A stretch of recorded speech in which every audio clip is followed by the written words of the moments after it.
자, 1절부터 10절까지를 함께 같이 읽어 내려가겠습니다. 여호와께로부터 예레미야에게 말씀이 임하니라. 시드기야 왕이 말기야의 아들 바수훌과 제사장 마아세야의 아들 스바냐를 예레미야에게 보내니라. 바벨론의 느부갓네살 왕이 우리를 치니 청컨대 너는 우리를 위하여 여호와께 간구하라. 여호와께서 혹시 그의 모든 기적으로 우리를 도와 행하시면 그가 우리를 떠나리라 하니, 예레미야가 그들에게 대답하되 너희는 시드기야에게 이같이 말하라. 이스라엘의 하나님 여호와께서 이와 같이 말씀하시되, 보라, 너희가 성 밖에서 바벨론의 왕과 또 너희를 에워싼 갈대아인과 싸우는데 쓰는 너희 손의 무기를 내가 뒤로 돌릴 것이요 그것들을 이 성 가운데 모아 드리리라.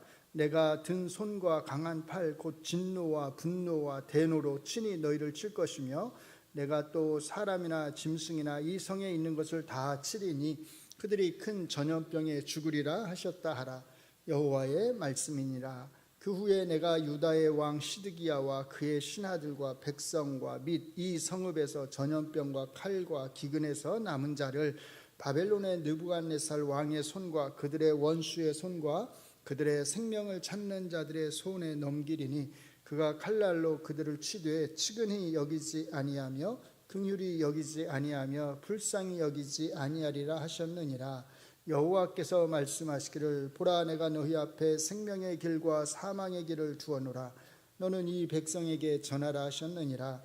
이 성읍에 사는 자는 칼과 기근과 전염병에 죽으려니와 너희를 에워싼 갈대아인에게 나가서 항복하는 자는 살 것이나 그의 목숨은 전리품같이 되리라. 여호와의 말씀이니라. 내가 나의 얼굴을 이 성읍으로 향함은 복을 내리기 위함이 아니요 화를 내리기 위함이라. 이 성읍이 바벨론 왕의 손에 넘김이 될 것이요 그는 그것을 불사르리라. 아멘. 개인적인 광고를 하나 먼저 드리겠습니다. 제 머리의 비밀을 하나 알려드릴게요. 아마 많은 분들이 어떤 분들이 다는 아니겠지만 제 머리에 대해서 우리 목사님께 머리를 짧게 자르셨나, 머리숱도 얼마 없어 보이는구만, 이렇게 생각하실 수 있을 것 같아서 제가 자르고 싶어서 자른 건 아니고요. 제가 사실은 두피 가려움이 좀 있어요. 지금도 굉장히 가렵습니다. 여기 윗부분이 너무 가려워요.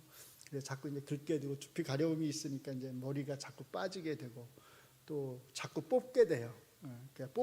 뽑으면 아파야 되는데 이게 두피 가려움이 있으니까 아프질 않고 시원해요.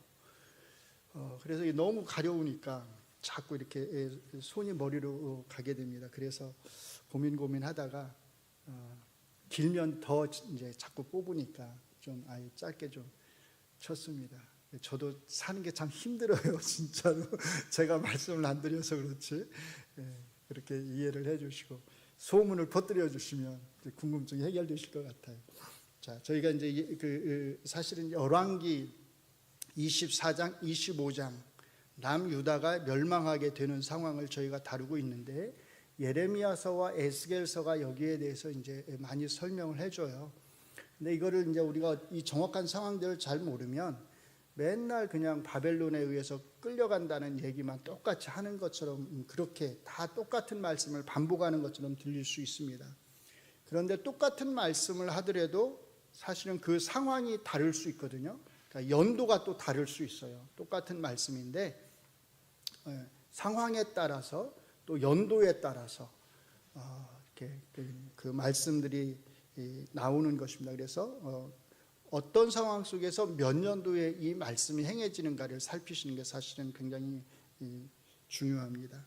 오늘도 조금 이제 그와 관련된 말씀을 드리려고 하는데, 지난번 수요일에 저희가 예레미야 29장을 살펴봤습니다. 그 예레미야 29장은 기원전 597년경에 여호야김의 아들인 여호야긴이 3개월 만에 왕의 자리에서 물러난 다음에 이제 시드기야가 왕이 되었을 때, 아마 그 한 2, 3년 후, 어떤 분은 그 다음 해라고도 말씀하는 분들이 있는데, 그때 시드기야 왕이 이제 바벨론으로 끌려간 포로들에게, 바벨론 왕에게 사절단을 보내는데, 이 사절단을 통해서 예레미야 선지자가 보낸 편지의 내용이 예레미야 29장의 내용이에요. 전체적으로 보면 이 예레미야 29장에는 예레미야 선지자가 바벨론 사람들에게 쓴 편지 내용이 있고, 또 바벨론에서 이 예레미야 선지자의 편지를 읽은 스마야가 분노해가지고 예루살렘에 있는 스바냐 선지자에게, 선지자 제사장이죠, 대제사장에게 왜 예레미야를 가만 놔두느냐, 그를 감옥에 가둬야지, 이렇게 말하는 이런 반역자 같은 자를 왜 놔두느냐라고 쓴 그 편지의 내용이 거기에 이제 조금 인용이 됩니다. 예레미야 선지자의 편지 내용에. 근데 이 스바냐가 그 스마야의 그 편지를 예레미야에게 보여주고, 그래서 예레미야가 다시 스마야에게 편지를 쓴 내용이 사실 29장에 나와 있는 거예요. 그러니까 편지 내용으로 보면 예레미야가 쓴 편지, 그 다음에 스마야가 쓴 편지, 다시 예레미야가 스마야에게 쓴 편지, 이렇게 세 가지 내용이 사실 이제 거기에 나와 있는 거죠. 이것은 아마 595년 전후로 아마 쓰여졌을 가능성이 많습니다. 자, 오늘은 여기서 이제 좀 더 시간이 흘러가지고요, 이스라엘이 망하기 횟수로 3년 전, 589년에 바벨론 군대가 남유다를 공격해 온 그 상황, 근데 왜 공격을 해 왔는지에 대해서 한번 다루어 보도록 하려고 합니다. 먼저 여기 예레미야 21장은 그대로 놔두시고요. 자, 열왕기하 24장 20절, 그 다음에 25장 1절을 같이 한번 보시겠습니다. 열왕기하 24장 20절과 25장 1절을 제가 읽어드릴게요. 여호와께서 예루살렘과 유다를 진노하심이 그들을 그 앞에서 쫓아내실 때까지 이르렀더라. 시드기야가 바벨론 왕을 배반하니라. 시드기야 제9년 열째 달 10일에 바벨론의 왕 느부갓네살이 그의 모든 군대를 거느리고 예루살렘을 치러 올라와서 그 성에 대하여 진을 치고 주위에 토성을 쌓음에, 토성은 이제 예루살렘 성의 높이만큼 성을 공격하기 위해서 흙으로 이렇게 비슷하게 성을 쌓는 거예요. 그걸 토성이라고 합니다. 자, 여기 보시면 시드기야 왕이 바벨론 왕을 배반했다, 이렇게 말을 합니다. 그러니까 시드기야 왕이 597년에 왕이 되잖아요. 그런데 잘 섬기다가 589년 한 7, 8년, 이렇게 한 8년 가까이 이렇게 잘 섬기다가 이제 바벨론 왕을 배반을 하는 거예요. 그게 이제 24장 20절 뒷부분이고, 이렇게 배반을 하니까 바벨론 왕이 이제 남유다를 공격해 오는 것입니다. 그게 어느 때냐면 시드기야 제9년 열째 달 10일, 이스라엘 원력이에요. 열째 달 10일 이렇게 말을 합니다. 시드기야 제9년 열째 달 10일이니까 기원전 589년 10월 10일입니다. 오늘날 태양력으로 하면 이제 3개월을 여기다 플러스를 하시면 되기 때문에 588년 1월이 되는 거예요. 그래서 제가 여러분에게 나누어 드린 그 프린트물에 보면 아마 588년 1월로 이렇게 돼 있을 거예요. 우리가 사용하는 지금 태양력으로 한 거고, 이스라엘 원력으로 하면 오늘 여기 나오는 대로 589년 10월 10일이 되는 것입니다. 자, 그러면 그리고 이제 이렇게 포위하고 횟수로 3년, 그러니까 587년에 이제 망하게 되는 거죠, 바로. 자, 그러면 왜 시드기야는 바벨론을 배반하게 되었을까 하는 거예요. 그것은 기본적으로 남유다 사람들이 바벨론에 대해서는 좀 적대적인 그런 생각을 하면서 애굽을 의지했기 때문입니다. 오늘 저희가 읽은 이제 예레미야 21장이 어떤 상황이냐면, 시드기야 왕이 배반을 한 다음에 기원전 589년 10월 10일에 바벨론 왕이 쳐들어왔다고 그랬잖아요. 느부갓네살 왕이 쳐들어왔을 때의 상황입니다. 그러니까 이게 589년의 상황을 말하는 거예요. 자, 바벨론 왕이 두 사람을 예레미야 선지자에게 보내요. 한 사람이 바스훌이고 한 사람이 스바냐입니다. 스바냐는 이름을 들어보셨죠? 누구죠? 지난번에 나왔던 제가 조금 전에도 말씀드렸죠. 바벨론에 있는 스마야가 스바냐에게 편지를 써가지고 예레미야를 감옥에 가두지 왜 가만 놔두느냐고 하잖아요. 근데 스바냐가 그 편지를 예레미야에게 보여주잖아요. 바로 그 스바냐입니다. 자, 또 한 사람이 누구냐면 바스훌이라고 하는 사람이에요. 바스훌은 어떤 사람이냐면 바로 한 장 앞에 예레미야 20장을 보시면 바스훌이 어떤 사람인지가 나옵니다. 바스훌, 예레미야 20장 1절과 2절을 같이 봅니다. 1, 2, 3절을. 자, 임멜의 아들 제사장 바스훌은, 그러니까 이 사람이 제사장이란 거예요. 바스훌은 여호와의 성전의 총 감독이라. 그가 예레미야의 이 일 예언함을, 이 일 예언함은 이제 바벨론에 잘 순종해야 된다고 하는 것을 듣고서 이에 바스훌이 선지자 예레미야를 때리고 여호와의 성전에 있는 베냐민 문 위층에 목에 씌우는 나무 고랑으로 채워두었더니, 그러니까 목에 이렇게 고랑을 채워서 가두어 두었다는 거예요. 다음 날 바스훌이 예레미야를 목에 씌우는 나무 고랑에서 풀어주매 예레미야가 그에게 이르되 여호와께서 내 이름을 바스훌이라 아니하시고 마골 및 사빕이라 하시느니라. 자, 여기에 보시면 바스훌이라고 하는 사람이 제사장인데 이 사람은 예레미야를 대적하는 사람이었구나라고 하는 것을 알 수 있습니다. 자, 이렇게 지금 바벨론이 남유다를 공격해 온 상황 속에서 시드기야가 바스훌과 스바냐를 예레미야 선지자에게 보내는 거예요. 보내는 이유는 거기 바로 설명이 됩니다. 2절에 설명이 되는데요. 여호와께서 과거에 이방 군대들이 공격을 해왔을 때 우리를 구원해 주셨는데 그때 이적을 베푸셔서 우리를 구원해 주셨던 것처럼 이제 다시 그렇게 여호와께서 우리를 이 바벨론 느부갓네살 왕의 공격에서 이적을 행하셔가지고 우리를 구원해 줄 수 있도록 예레미야 선지자에게 기도해 달라고 부탁을 하기 위해서 이 두 사람을 보낸 거예요. 과거에 이방인의 군대로부터 여호와께서 구해 주셨던 일들이 있죠. 역사적 사건들이 있습니다. 그 대표적인 것이 어느 때냐면 히스기야 왕의 아버지 아하스 왕 때, 여러분들이 이사야 7장, 그 다음에 열왕기하 17장인가요? 18장, 그 부분을 보시면 이 사건, 이 이야기가 나와 있는데요. 아하스 왕 시대에 북이스라엘의 베가와 아람의 르신 왕이 서로 협력해가지고 연합군을 형성해서 남유다를 공격한 일이 있습니다. 이때 아하스 왕이 이사야 서의 말에 의하면 바람에 나뭇잎이 떨듯이 벌벌벌 떨었다고 그래요. 놀래가지고. 그런데 하나님께서 정말 이적적으로 이 두 나라의 연합군으로부터 남유다를 구해 주세요.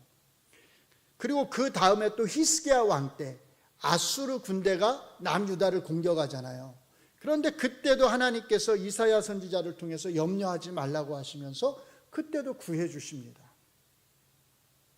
이렇게 시드기야 왕도 그렇고 그 신하들도 그렇고 제사장 여러 선지자라고 불리는 사람들도 그렇고 다 과거에 그렇게 여호와께서 이방인의 그런 큰 군대들로부터 공격으로부터 구해준 그런 경험이 있으니까 그것에 근거해서 지금 예레미야 선지자에게 기도를 부탁하는 거예요. 과거에 그렇게 이적으로 우리를 구해 주셨던 것처럼 이번에도 그렇게 구해달라고 기도를 부탁하러 두 명을 보낸 겁니다.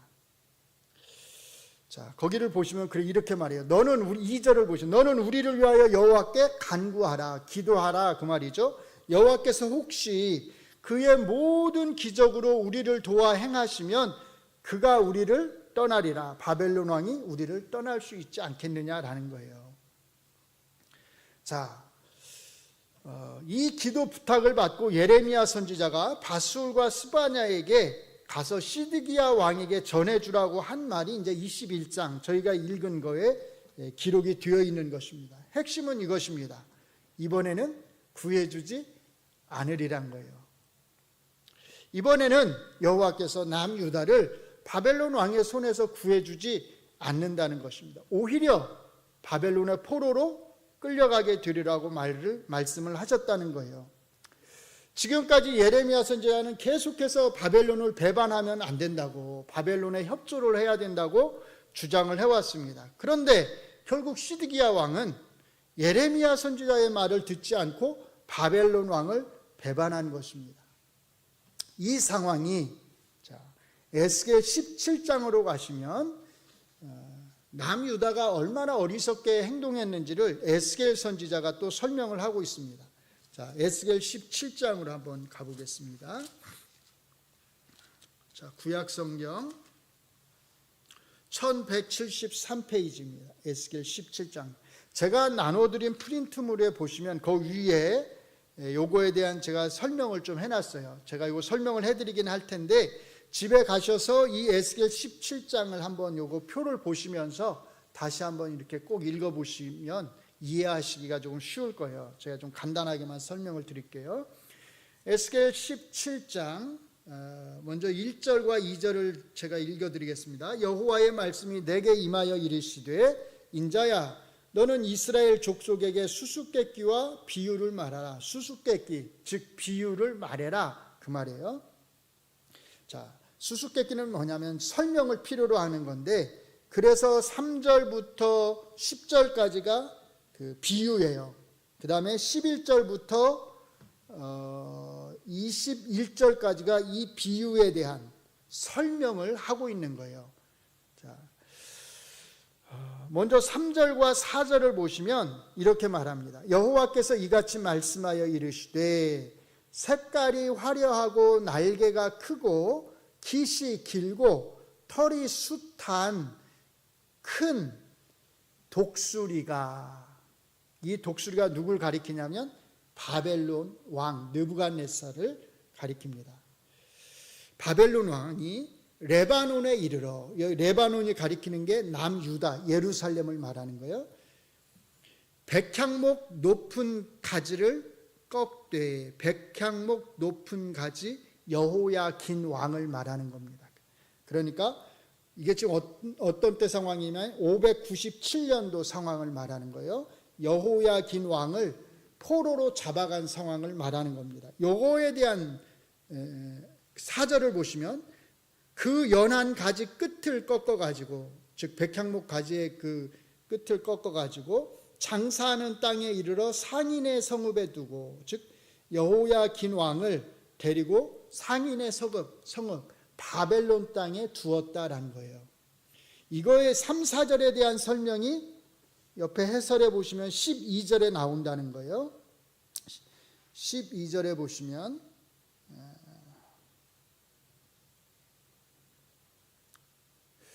그 왕족 중에서 하나를 택하여라고 할 때 그 왕족 중 하나가 여호야긴을 가리킵니다.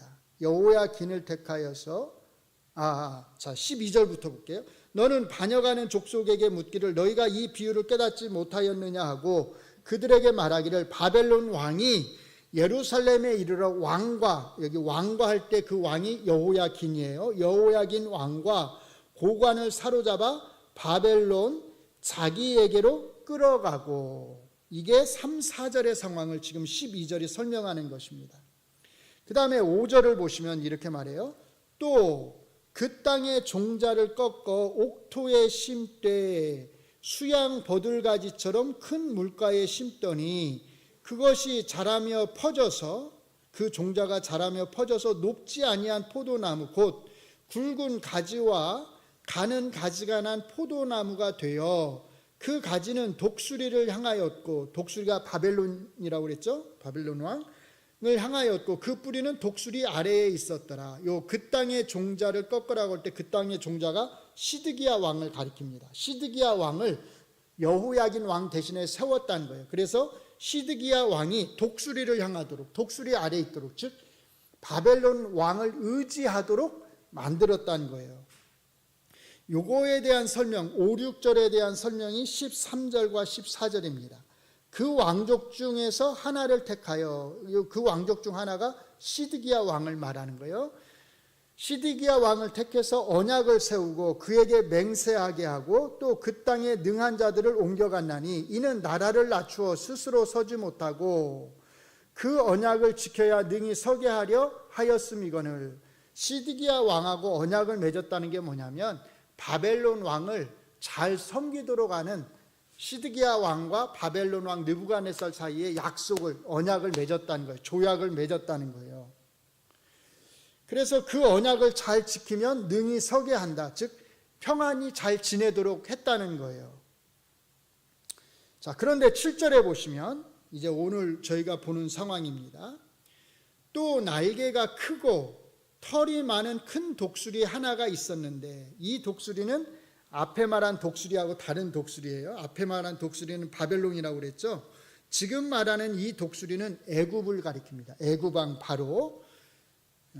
또 날개가 크고 털이 많은 큰 독수리 하나가 있었는데 그 포도나무가, 이 포도나무는 시드기야 왕을 말하는 거예요. 이 독수리에게 물을 받으려고 그 심어진 두둑에서 그를 향하여 뿌리가 뻗고 가지가 퍼졌도다. 즉 시드기야가 애굽 왕에게 도움을 청했다는 거예요. 15절이 이것을 설명합니다. 그가 시드기야예요. 사절단을 애굽에 보내서 말과 군대를 구함으로, 말과 군대를 보내달라고 했던 거예요. 바벨론 왕을 배반하였으니, 배반했다 그 말이에요. 자, 그래서 질문을 하는 거예요. 자, 시드기야 왕이 바벨론 왕과의 언약을 깨뜨리고 약속을 깨뜨리고 애굽 왕을 의지하고 애굽 왕에게 도움을 청했는데, 자, 그러면 시드기야가 과연 형통할 수 있겠느냐? 이런 일을 행한 자가, 바벨론을 배반한 자가 피하겠느냐? 피할 수 있겠느냐? 언약을 배반하고야, 여기 언약은 하나님과의 언약을 말하는 게 아니라 바벨론 왕과의 언약, 약속을 말하는 거예요. 바벨론 왕을 잘 섬기겠다고 하는 그 약속을 배반하고야 어떻게 피하겠느냐? 전쟁을 피하겠느냐? 고난을 피하겠느냐라는 거예요. 그래서 이제 8절부터 10절까지가, 또 16절부터 21절까지가 결국은 이렇게 배반한 그 대가로 남유다가 멸망하게 될 거다라고 말을 하는 것입니다. 시드기야 왕이 애굽 왕을 의지한 것이, 바벨론을 배반하고 애굽 왕을 의지한 것이 얼마나 부질없는 짓인지를 말을 하고 있는 거예요. 이것은 에스겔 17장만이 아니라 29장으로 가시면, 29장을 나중에 한번 읽어보세요. 29장 1절에서 이렇게 말합니다. 1절만 보시면, 열째 해, 열째 달, 12째 날에 여호와의 말씀이 내게 임하여 이르시되, 열째 해, 열째 달, 12째 날이라고 그래요. 아까 바벨론 왕이 몇째 해에 쳐들어왔다고 그랬죠? 공격해 왔다고 그랬죠? 9째 해에 공격해 왔다고 그랬어요. 그러니까 여긴 열째 해니까 공격을 해온 그 다음 해를 말하겠죠. 589년에 공격해 왔으니까 이것은 588년이 되겠죠. 망하기 1년 전입니다. 588년 10월 12일에 여호와의 말씀이 바벨론에 있는 에스겔에게 임했다는 거예요. 바벨론을 의지하는 시드기야를 책망하기 위한 건데, 애굽을 의지하는 것이 얼마나 부질없는지를 여기서 이야기를 하는 것입니다. 중요한 몇 구절만 좀 보여드릴게요. 6절을 보시면 애굽에 대해서 이렇게 말합니다. 애굽의 모든 주민이 내가 여호와인 줄을 알리라. 애굽은 본래 이스라엘 족속에게 뭐라고요? 갈대 지팡이라. 갈대 지팡이, 그거 의지할 수 있나요? 그거 가지고 의지하면서 길을 다닐 수가 없잖아요. 그냥 쓰러지죠. 그거 의지했다가는. 애굽이 갈대 지팡이와 같은데 자꾸 애굽을 의지한다는 것입니다. 또 14절부터 16절까지를 보시면 이렇게 말을 합니다. 애굽에 사로잡힌 자들을 돌이켜 바드로스 땅 곧 그 고국 땅으로 돌아가게 할 것이라. 그들이 거기에서 미약한 나라가 되리. 미약한 나라는 애굽이 이렇게 된다는 거예요. 남유다가 애굽을 의지하는데 그 애굽이 강대국처럼 보이지만 그게 아니라 미약한 나라가 될 거라고 말씀을 하는 거예요.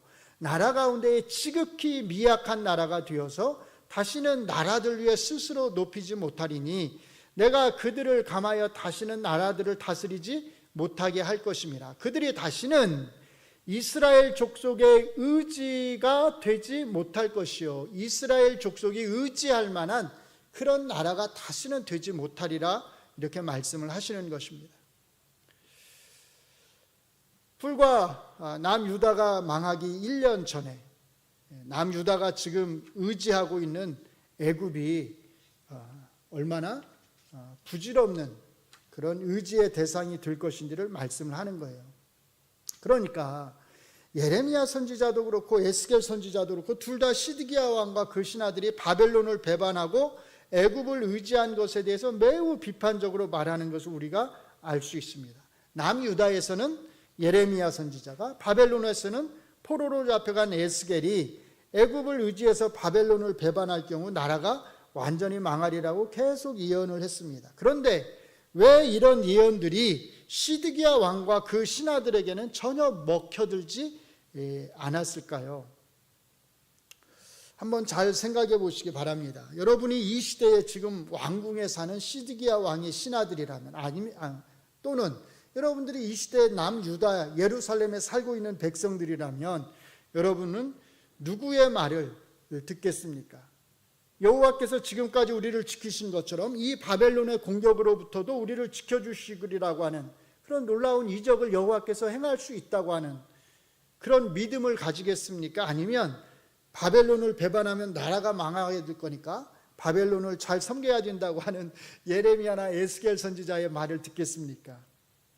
또 하나님이 예루살렘 성전을 지켜주시고 다윗의 왕가를 지켜주시리라고 하는 절대적인 믿음을 가진 그런 사람들을 여러분이 믿겠습니까? 아니면 다윗 왕가도 무너지고 예루살렘 성전도 다 무너질 거라고 하는 예레미야 선지자와 에스겔 선지자의 말을 믿겠습니까?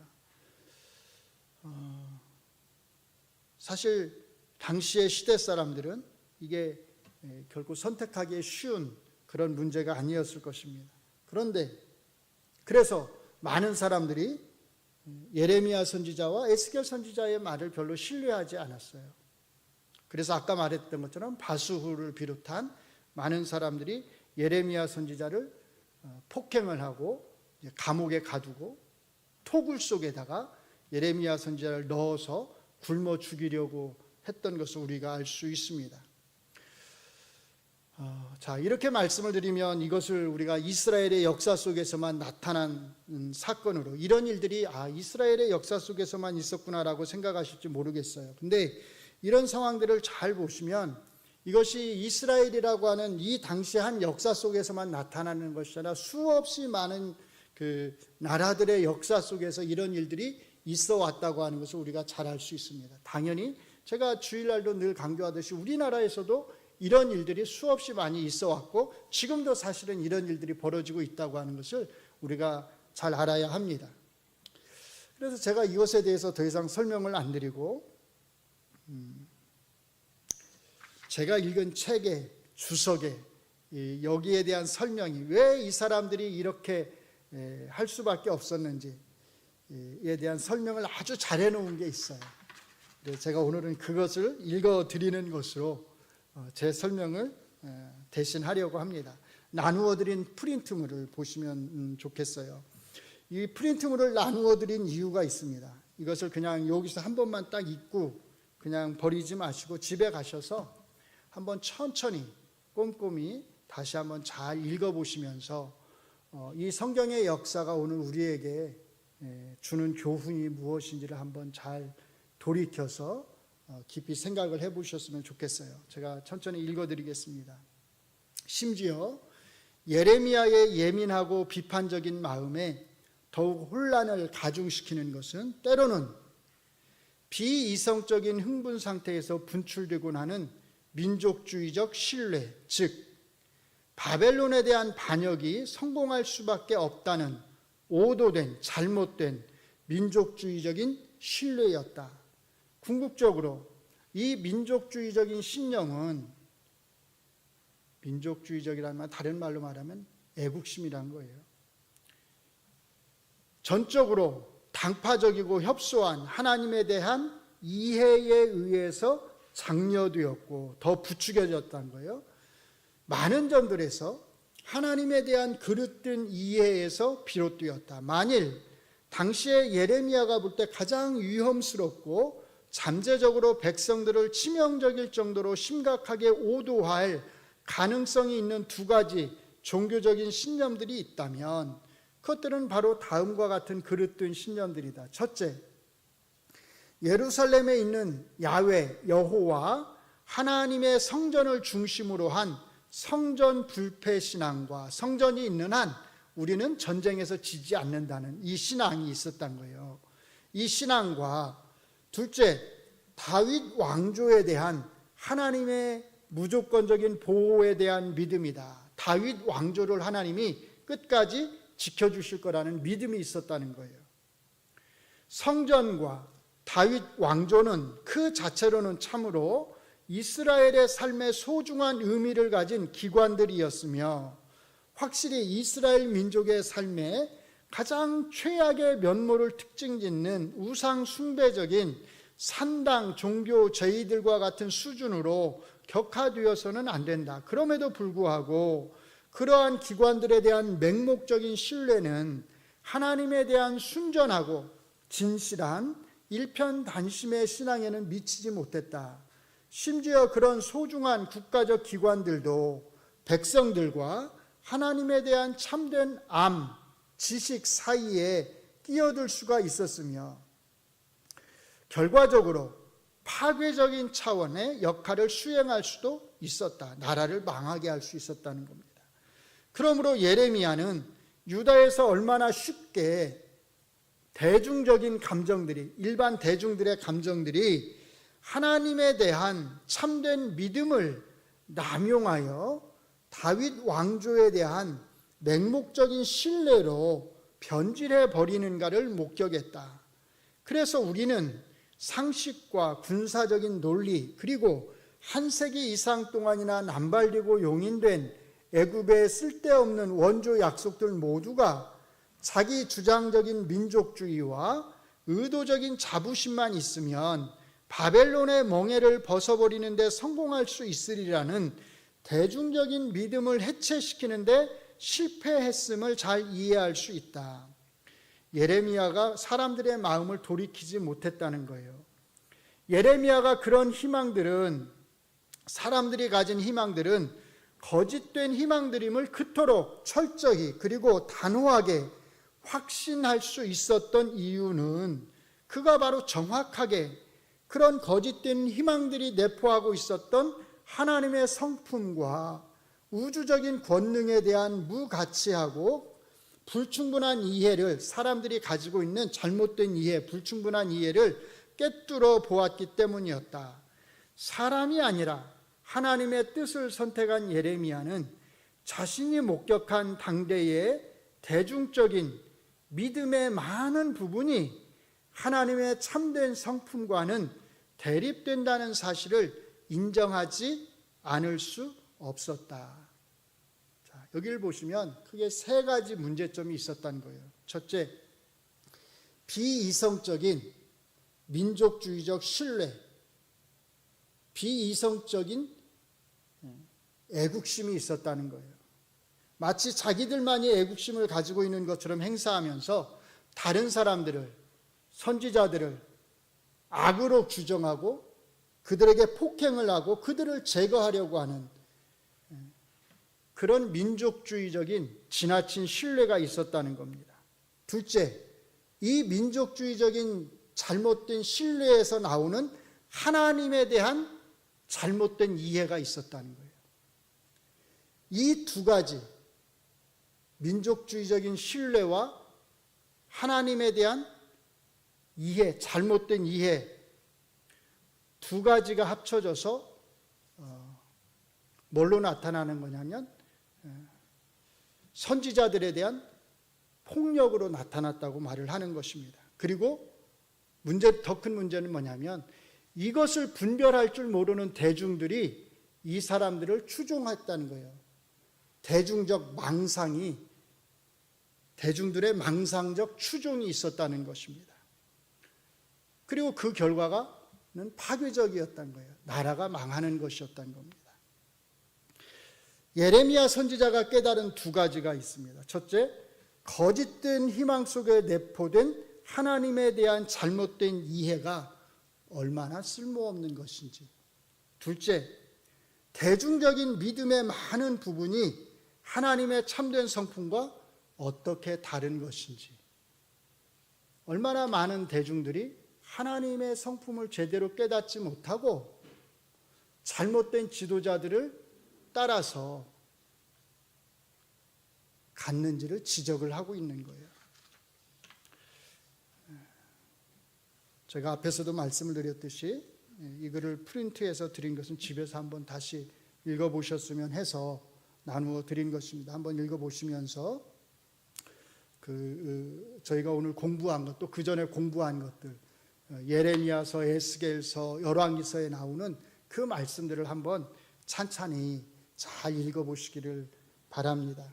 그리고 그렇게 하시면서 우리가 이 시대에 한 명의 그리스도인으로서 어떻게 생각하고 또 어떻게 생각하며 살아가야 하는지를 한번 잘 깊이 생각해 보실 수 있는 계기가 되기를 바랍니다. 기도하겠습니다.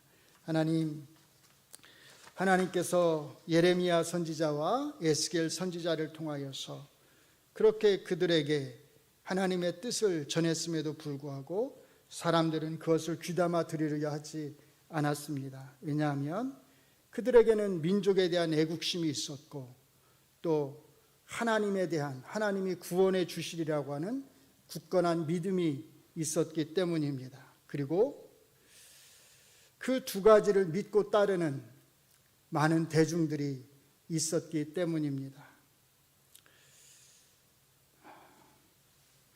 그러나 결국 그들은 예레미야 선지자와 에스겔 선지자가 말한 대로 바벨론의 포로로 끌려갈 수밖에 없었고 많은 사람들이 전쟁으로 인하여서 고통을 당하고 또 죽음을 맛볼 수밖에 없었습니다. 오늘 이 시대를 우리가 살아가는데 우리에게 비이성적인 잘못된 민족주의적 신뢰가 없는지 우리 자신을 잘 돌아보게 하시고 하나님께서 우리에게 들려주시는 그 하나님의 뜻을 거슬려서 우리가 행하고 또 생각하는 것은 없는지 우리 자신을 잘 돌아보게 하시며 많은 대중들을 또 잘못된 길로 인도하고 있지는 않은지 우리 자신을 잘 돌아볼 수 있게 하여 주시옵소서. 예수님 이름으로 기도합니다. 아멘.